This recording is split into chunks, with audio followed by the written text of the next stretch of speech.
And I look at the whole religious scene today, and all I see are the inventions and ministries of man and flesh. It's mostly powerless. It has no impact on the world. And I see more of the world coming into the church and impacting the church rather than the church impacting the world. I see the music taking over the house of God. I see entertainment taking over the house of God.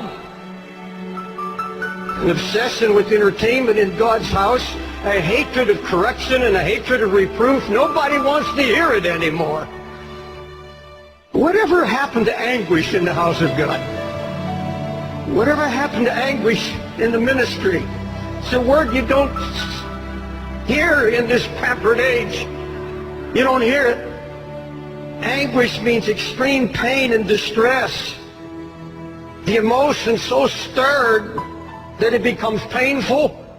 Acute, deeply felt inner pain because of conditions about you, in you or around you. Anguish, deep pain, deep sorrow, agony of God's heart. We've held on to our religious rhetoric and our revival talk, but we've become so passive. All true passion is born out of anguish. All true passion for Christ comes out of a baptism of anguish. You search the scripture and you'll find that when God determined to recover a ruined situation, he would share his own anguish for what God saw happening to his church and to his people. And he would find a praying man, and he would take that man and literally baptize him in anguish. You find it in the book of Nehemiah. Jerusalem is in ruins. How is God going to deal with this? How is God going to restore the ruin? Now folks, look at me. Nehemiah was not a preacher. He was a career man. But this was a praying man. And God found a man who would not just have a flash of emotion, not just some great sudden burst of concern and then let it die. He said, no, I broke down, and I wept, and I mourned, and I fasted, and then I began to pray night and day. Why didn't these other men, why didn't they have an answer? Why didn't God use them in restoration? Why didn't they have a word? Because there was no sign of anguish, no weeping, not a word of prayer. It's all ruin. Does it matter to you today? Does it matter to you at all that God's spiritual Jerusalem, the church, is now married to the world? That there's such a coldness sweeping the land? Closer than that, does it matter about the Jerusalem that's in our own hearts? The sign of ruin that's slowly draining spiritual power and passion, blind to lukewarmness, blind to the mixture that's creeping in. That's all the devil wants to do, is get the fight out of you and kill it. So you won't labor in prayer anymore. You won't weep before God anymore. You can sit and watch television and your family go to hell. Let me ask you, is what I just said convicted you at all? There's a great difference between anguish and concern.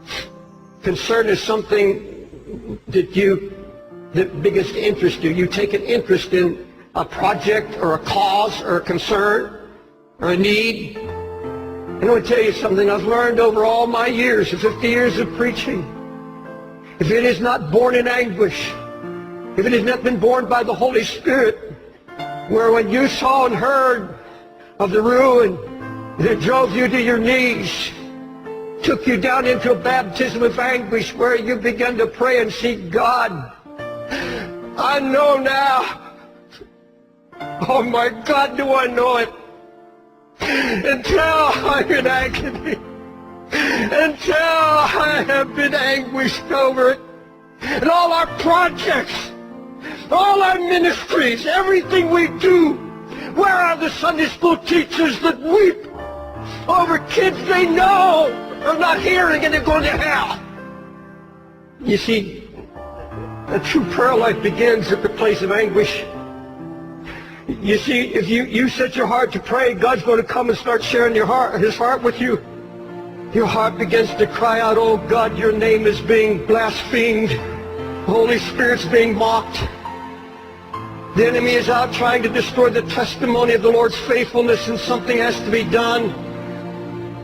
There's going to be no renewal, no revival, no awakening until we're willing to let Him once again break us. Folks, it's getting late and it's getting serious. Please don't tell me you're concerned when you're spending hours in front of internet or television. Come on. Lord, there's some need to get this altar and confess, I am not what I was. I am not where I'm supposed to be. God, I don't have your heart or your burden. I wanted it easy. Just want to be happy. But Lord, true joy comes. True joy comes out of anguish. There's nothing of the flesh will give you joy. I don't care how much money, I don't care what kind of new house. There is absolutely nothing physical can give you joy. It's only what is accomplished by the Holy Spirit when you obey Him and take on His heart. Build the walls around your family. Build the walls around your own heart. Make you strong and impregnable against the enemy. God, that's what we desire.